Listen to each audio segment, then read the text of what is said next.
In this discussion, we'll be talking about the differences between populist and people oriented economic decision making approaches, examining their characteristics, historical examples, and the impact they have on economic outcomes for the society. These decisions are key decisions and very important decisions for all societies today.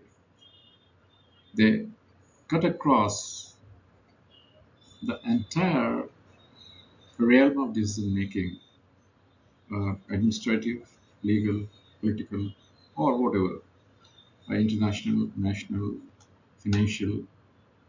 Now, if we go further on this, we have to first understand what are the populist economic approaches.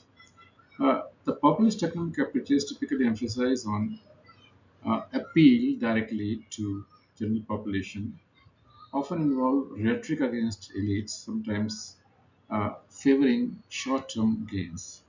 Most of these gains may be political in nature, maybe we see approaches as far as election is concerned or re-election is concerned. People-oriented approaches focus on inclusive politics aimed at sustainable development and broad-based welfare for improvement of all sections of society, all people, all regions, all religions, uh, all sexes, all caste and creed uh, that the society entails. The people approaches often rely on emotional appeal and may prioritize immediate gratification or immediate achievements on popular demand, whereas people-oriented approach emphasize on evidence-based policy making, long-term planning, and multi-shareholder engagement for inclusive growth.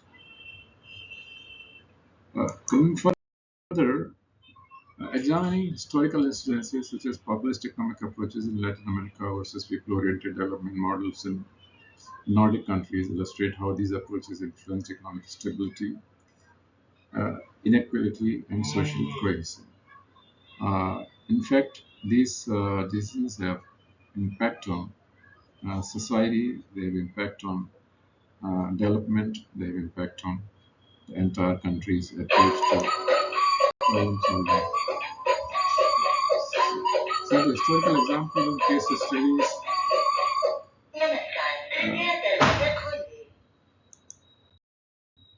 So this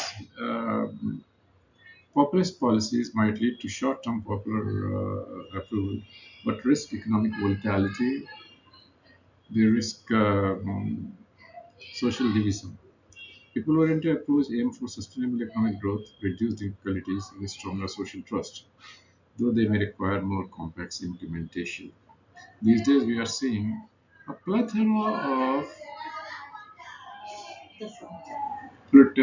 populist policies in countries like America and developed countries of Europe, Russia, and otherwise. Decision makers must weigh political, social, and economic context when they choose between populist and people-oriented approaches. Challenges include balancing immediate needs versus long-term goals, managing the stakeholder interests, and ensuring political sustainability. Most of these decisions also involve very high complex decision-making models. They involve very technical um, basic econometric uh, metrics-based decisions, and I'm not going to into high technicalities of that might have long-term repercussion on society. So, understanding the contrast and consequences of populist and political oriented economic decision making can help people make better choices. Can government help governments making better choices? While its populist approaches may have short-term appeal, people-oriented strategies tend to foster longer economic and social benefits for societies and may ultimately result into greater stability, political, economic, or otherwise, and perfect you know, outcomes for